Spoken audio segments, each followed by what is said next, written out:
আসসালামু আলাইকুম viewers, welcome to my channel foodies flavour বিডিতে।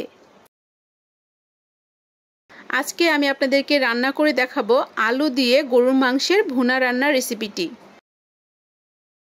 সাধারণত বাসায় আমরা যেভাবে রান্না করে খাই, একদম ঘরোয়া মশলা দিয়ে, হাতে বাটা মশলা দিয়ে আজকের এই গরুর মাংসের ভুনা রান্নার রেসিপিটি তৈরি করে দেখাবো।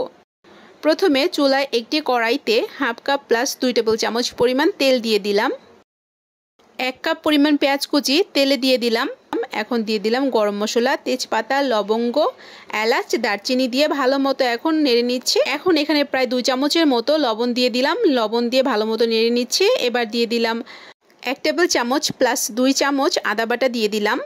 এবার দিয়ে দিব 2 টেবিল চামচ পরিমাণ রসুন বাটা। ভালো মতো পেঁয়াজের সাথে আদা রসুনের পেস্ট ভালো মতো নেড়েচেড়ে মিশিয়ে নিচ্ছি। এবার দিয়ে দিলাম 1 চামচ পরিমাণ মরিচের গুঁড়ো এবং 1.5 চামচ পরিমাণ হলুদের গুঁড়া দিয়ে দিলাম।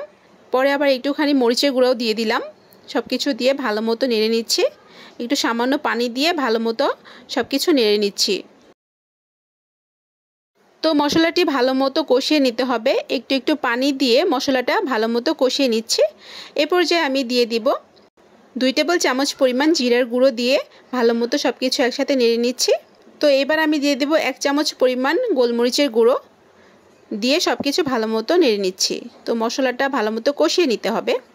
মশলা থেকে যখন তেলটা উপরের দিকে চলে আসবে, ঠিক সেই পর্যায়ে আমি গরুর মাংস দিয়ে দিব।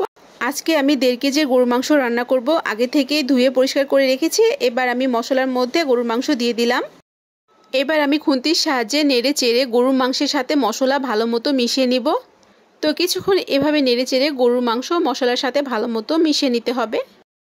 তো গরুর মাংস কিন্তু অনেক পদ্ধতিতেই রান্না করা যায়।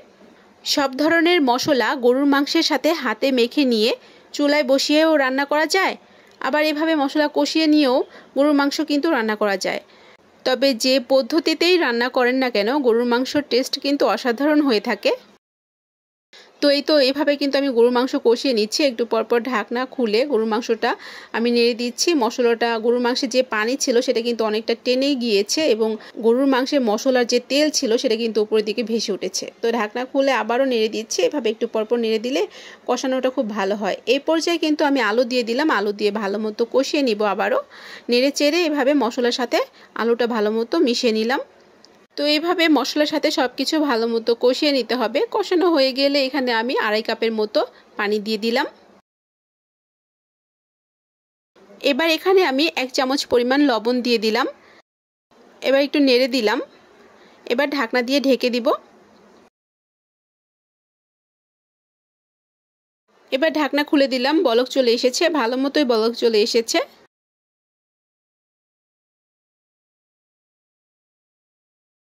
তো এবার আমি আবারও ঢাকনা দিয়ে ঢেকে দিব। কিছুক্ষণ পর আবারও ঢাকনাটা খুলে দিলাম।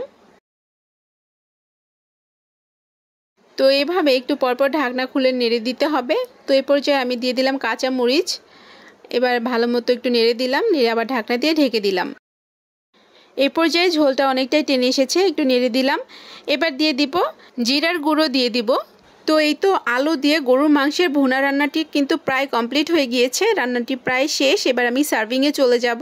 তো ভিউয়ার্স, দেখতেই পেলেন খুব সহজেই ঘরোয়া মশলা, হাতে বাটা মশলা দিয়ে গরুর মাংস রান্নাটা কমপ্লিট করলাম। আমার আজকের রেসিপি ছিল আলু দিয়ে গরুর মাংসের ভুনা রান্নার রেসিপিটি। আশা করছি আমার আজকের রেসিপিটি আপনাদের অনেক ভালো লেগেছে। ভালো লাগলে ভিডিওতে লাইক দিয়ে আমার চ্যানেলটিকে সাবস্ক্রাইব করবেন। আল্লাহ হাফেজ।